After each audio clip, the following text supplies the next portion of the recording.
In this video, I will show you how to troubleshoot Health Connect not syncing to Google Fit.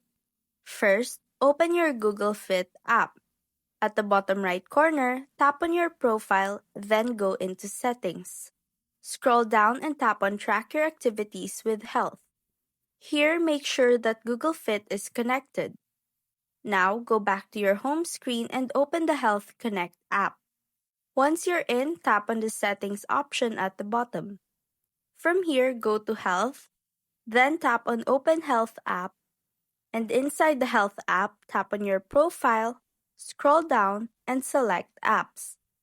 Find Health Connect in the list, and make sure all the switches are turned on so data can sync properly. Finally, go back and tap the check icon to save your changes. This should help Google Fit and Health Connect work together smoothly. And that's how to troubleshoot Health Connect not syncing to Google Fit.